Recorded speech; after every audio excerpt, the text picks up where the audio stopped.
नमस्कार मित्रांनो, ठरलं तर मग या मालिकेच्या आजच्या भागात आता सायलीचे आईवडील अर्जुनने घरी आणल्यामुळे खरं तर लोखंडे फॅमिलीचा पूर्णपणे आता कायापालट झालेला दिसणार आहे. कारण लोखंड फॅमिलीला अचानकच इतकी मोठी श्रीमंती अनुभवायला मिळणार आहे. ते अगदी कधी न मिळाल्यासारखे म्हणजेच कधी न मिळाल्या नसारखे कुटुंबात वावरत असताना आता सगळ्यांना त्यांच्या वागण्यावर संशय येणार आहे. खरंच हे सायलीचे आईवडील आहे का याबाबतीत आता सगळेजणच त्यांच्यावर आता थार खाऊन असणार आहेत. कारण प्रत्येकाचे बारीक लक्ष त्यांच्यावर आहे आणि त्याच्याप रमाने सायलीलाही थोडं वाईट वाटणार आहे की माझे आईवडील असे, आणि त्यामुळे तीही जराशी अचंबितच होणार आहे.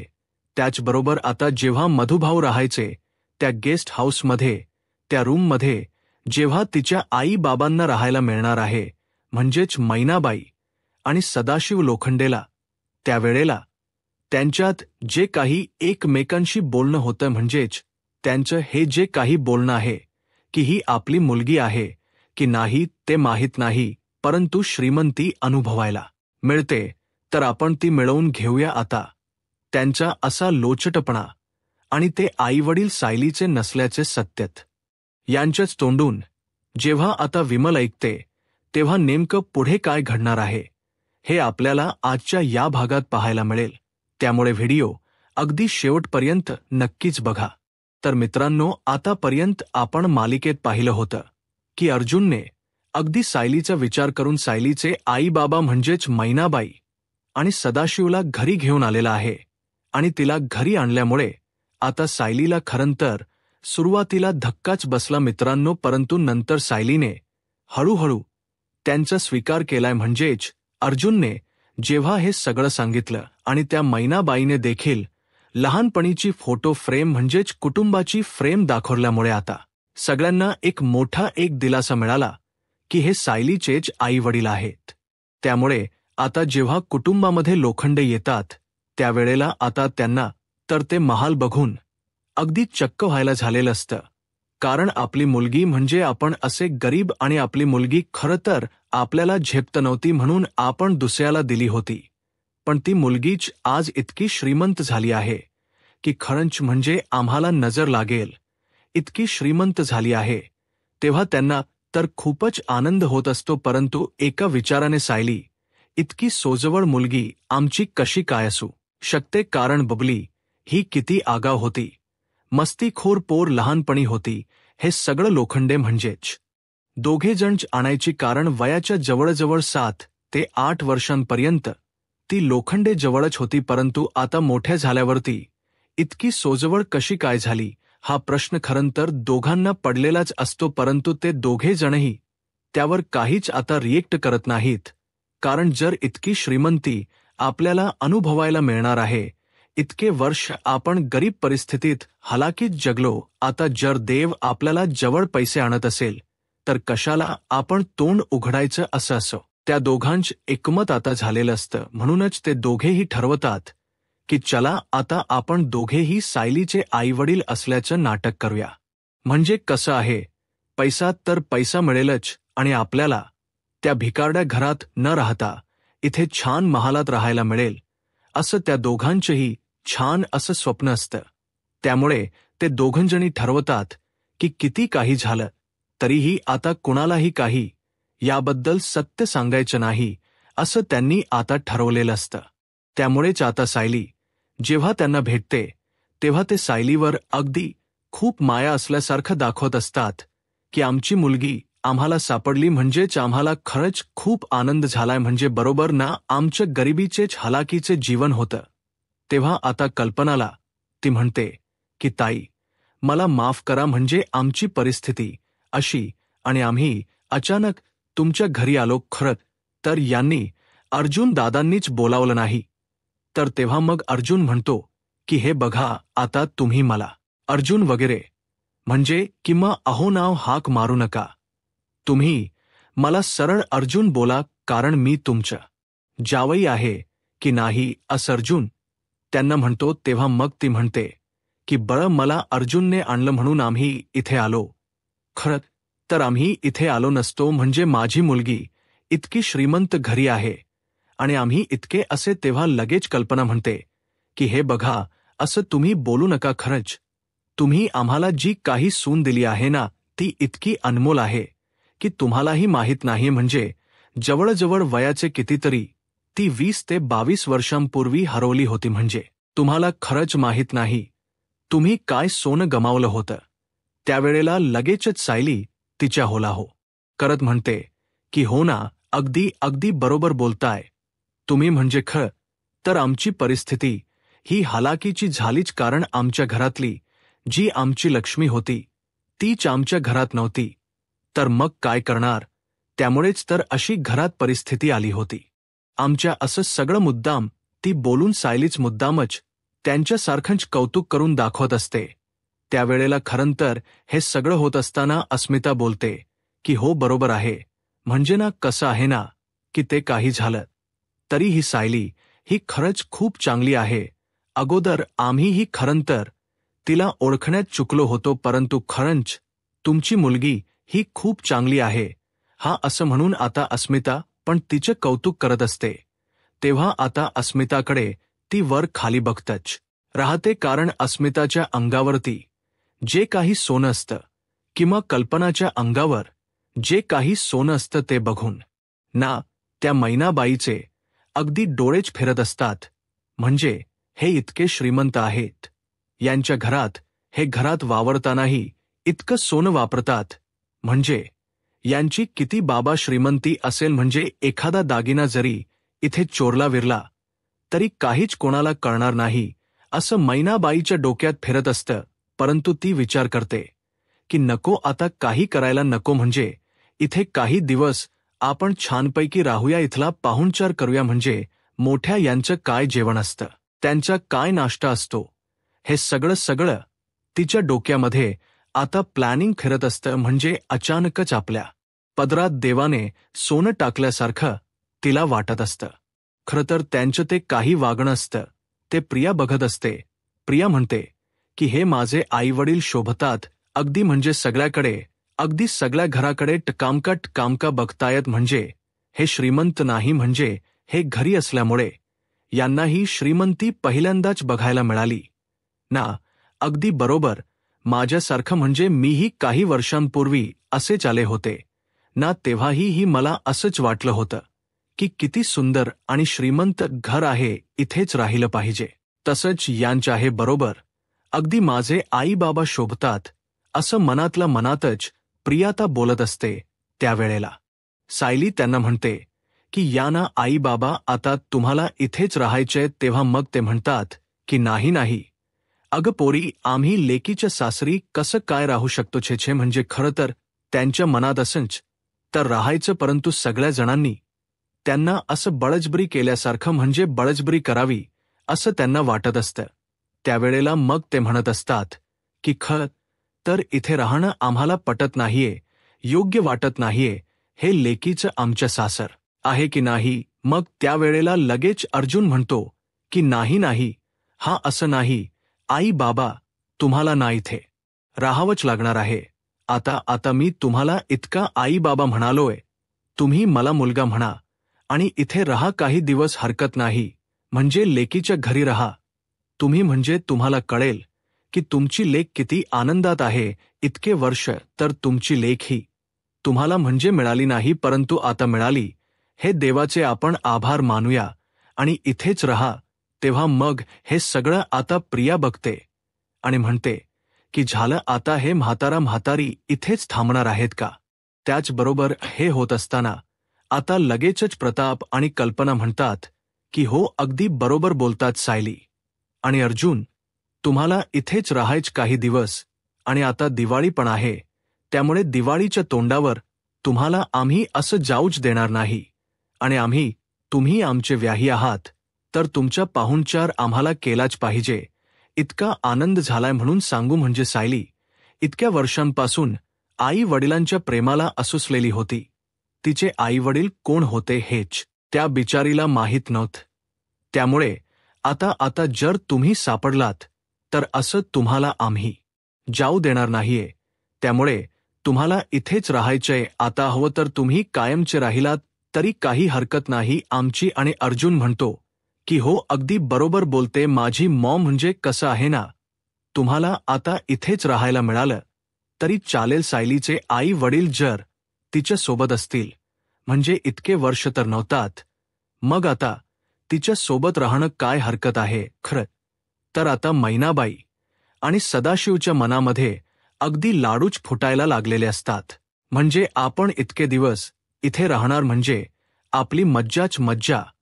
त्यांना खूप आनंद होत असतो. नंतर मग आता हे सगळं होत असताना आता प्रिया म्हणत असते की काय आता हे म्हातारा म्हातारी इथेच राहणार, म्हणजे कुठल्या प्रकारचा खुलासा त्या अर्जुनला झाला नाही. म्हणजे मिळवली, म्हणजे जर या बाईने मला पकडलं तर मात्र माझी वाटच लागली म्हणून समजायची, असा आता इथे प्रिया विचार करत असते.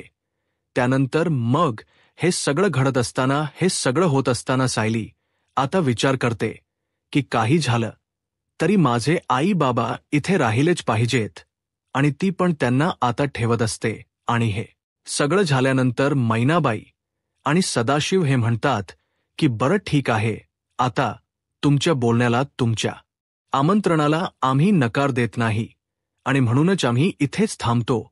हो तर असं काही दिवस मग लगेचच पुढे सायलीला आनंद होतो की बरं झालं, म्हणजे माझे आई वडील ही दिवाळीला जरी माझ्यासोबत असतील, यंदाची दिवाळी काहीतरी माझ्यासाठी वेगळीच असेल, याचा सायलीला आता भयंकर असा आनंद झालेला असतो.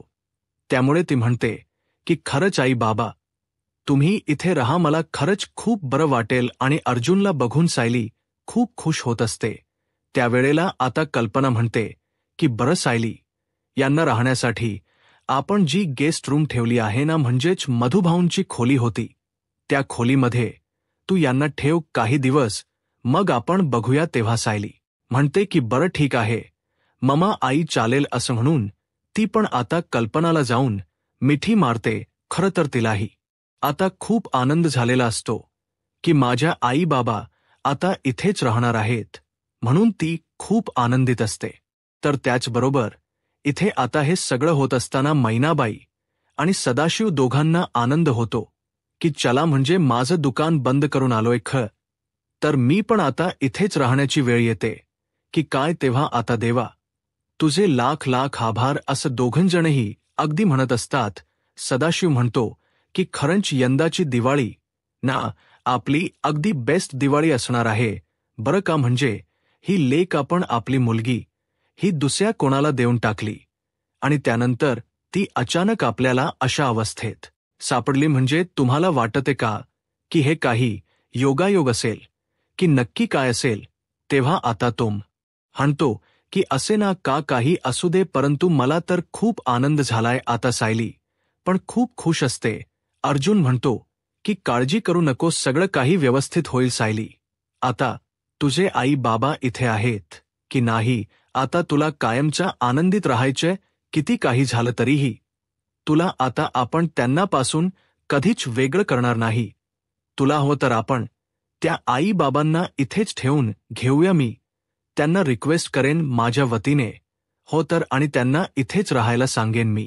त्यावेळेला मग लगेचच पुढे अर्जुन म्हणत असतो की सायली तू अजिबात काळजी करू नकोस, आपण सगळं काही व्यवस्थित करूया. तर हे सगळं घडत असताना आता सायली ठरवत असते की म्हणजे आई बाबांसाठी कसं काय करायचंय. खरं तर आता हे दोघंजणी अचानक आल्यामुळे त्यांच्या राहण्याची तर सोय रूममध्ये होते, परंतु त्यांचा कपडा.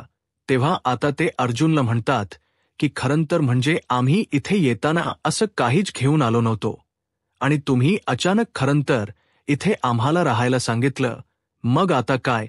त्यावेळेला लगेचच कल्पना म्हणते की अरे अर्जुन, हरकत काय आहे, अरे एक काम कर, म्हणजे आपला जो कपडेवाला असतो ना त्याला बोलावून घे, म्हणजेच आपल्या सायलीच्या आईसाठी, त्याचप्रमाणे सायलीच्या वडिलांसाठी काही कपडे मागवून घे. म्हणजे कसं आहे ना, त्यांना त्यांच्या घरी वगैरे जाण्याची काही म्हणजे गरजच नाही. तेव्हा आता ते खूप खुश होतात की बापरे, म्हणजे दिवाळीच्या अगोदरच आमची चांगली चांदी झाली, आम्हाला नवीन नवीन कपडे मिळणार. तर इथे प्रियाची आई विचार करत असते की म्हणजे वर्षभर मी एकही साडी घेत नाही, आताही गेले 10 वर्ष हे 2च साड्या वापरते. मग आता अचानक या मुहूर्तावर ह्यांना घरात थांबून घेण्यासाठी फक्त आम्हाला साड्या खरेदी करून देतात. त्यांना खरंच खूप आनंद झालेला असतो. आणि मग सायली म्हणते की हो, हरकत नाही, आपण तुमच्यासाठी आई बाबा नवीन कपडे घेऊया. म्हणजे सायलीलाही वाटत असतं की माझ्या आई बाबांनी अगदी व्यवस्थित राहावं, छान राहावं, म्हणून ती हे सगळं खरंतर करत असते. तेव्हा मग त्यानंतर अर्जुन म्हणतो की ठीक आहे, मी कपडे म्हणजेच बोलावून घेतो, उद्याची तुमची सोय होईल, काहीच प्रॉब्लेम नाहीये, तुमच्या औषध गोळ्या वगैरे काही नाही ना. त्यावेळेला ते दोघेही म्हणतात की नाही, देवाच्या कृपेने तसं काही अजून आमच्या मागे लागलेलं नाहीये, सगळं काही व्यवस्थित आहे, पण आम्हाला जरा भूक लागली होती असं ते बोलून दाखवतात. त्यावेळेला मग कल्पना म्हणते की बरं ठीक आहे. अगदी आता लगेच विमलला म्हणते की विमल, जरा नाश्ता लावतेस का, म्हणजे सगळ्या जणांबरोबरच यांचा नाश्ताही होऊन जाईल. तेव्हा आता ते नाश्त्यासाठी बसलेले असतात आणि नाश्त्याच्या टेबलवर ते बसायला येतात. तेव्हा अगदी सगळीकडे टकामका बघत असतात. किंवा म्हणजे नाश्ता किती भारी आहे, इकडचं सगळं काही किती व्यवस्थित आहे. म्हणजे ते सुरुवातीला फळ घेतात, फळ कापून घेतात आणि अगदी विचित्र माणसासारखे खात असतात. म्हणजे एखाद्या माणसाला कधी मिळत नसतं आणि त्याला अचानक मिळत तसे ते खात सुटलेले असतात. कल्पनाला बघून अगदी धक्काच बसतो. तेव्हा मग अर्जुन म्हणतो की अरे आई बाबा, तुम्ही नुसती फळच का खाताय, हा घ्या ना, हा तुम्ही नाश्ता पण करून घ्या. तेव्हा मग लगेचच ते नाश्ता पण करायला बसतात. त्यावेळेला त्या दोघांच्या तोंडून पटकन निघतं, म्हणजे आम्ही श्रीमंतांच्या घरात असं बघितलंय की त्यांच्या टेबलवर वगैरे असा नाश्ता असतो आणि नाश्त्यामध्ये काही काजू बदाम वगैरे सगळं काही ड्रायफ्रुट्स असतात. खरंच म्हणजे असं आम्ही पिक्चरमध्येच बघितलं होतं. हा असं ते आई बाबांना समजावते. त्यावेळेला मग सायली विचार करत असते. लगेच कल्पना म्हणते. त्यावेळेला मग खरं तर हे सगळं झाल्यानंतर सायली ठरवते की मी एकदा आई बाबांना समजावू का, की इथे म्हणजे तुम्ही व्यवस्थित राहा वगैरे. पण त्यावर ती विचार करते की नको, म्हणजे इतक्या दिवसानंतर त्यांना हे सगळं समजले, म्हणजे तर त्यांना आनंदित राहू दे, उगीच मी काहीतरी बोलून त्यांना वाईट वाटायला नको. म्हणजे म्हणूनच इतक्या वर्षांच हे सगळं मला असं भरून काढायचं नाहीये. तर नंतर थोड्या वेळाने जेवणाची वेळ येते आणि मग त्या दोघांनाही जेवणासाठी सगळे वाट बघत असतात. घरात कोणी नसतात.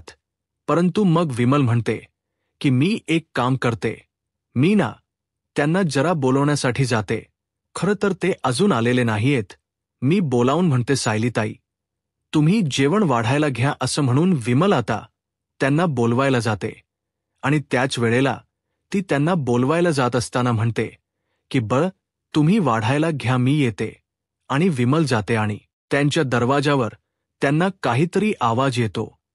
त्यावेळेला सदाशिव आणि मैना दोघं बोलत असतात की खरंच म्हणजे ना, हे लोक इतके श्रीमंत आहेत, म्हणजे खरंच खूप, आपण इथे राहिलो ना काही दिवसात तर छानच जाडजूड होऊया. आणि खरंतर सायली ही आपली लेक आहे असं वाटतंय का मैना तुला. तेव्हा मैना म्हणते की नाही हो, मला खरंतर संशयच येतो की ही खरंच आपली लेक आहे का, कारण ही मुलगी किती सोजवळ, बघितलं आपली बबली ही किती आगाव होती, हे तुम्हाला माहिती आहे ना. म्हणजे लहानपणापासून ही बबली आपल्याबरोबर काय करायची, कसं वागायची, हे सगळं आपल्याला अगदी व्यवस्थितपणे माहीत आहे. पण आपण हे सगळं कशासाठी केलं, का केलं, हे खरंच मला समजत नाहीये. मग ते सगळं झाल्यानंतर आपण खरंतर बबलीला एका मावशीकडे देऊन टाकलेलं. तुम्हाला माहिती आहे ना, म्हणजे पैशांसाठी आपल्याला पैसे खर्च जमायचा नाही म्हणून. पण आता अचानकच ही मुलगी इतकी श्रीमंत, मला तरी वाटत नाही की ही ना बबली आहे. पण लगेच लोखंडे म्हणतो की जाऊ दे ना, हरकत नाही, असू दे, जर हे सगळं असं घडत असेल तर घडू दे, कारण कितीही काही झालं ना तरीही ही हे मुलीच्यामुळे तरी आपल्याला श्रीमंती भोगायला मिळते.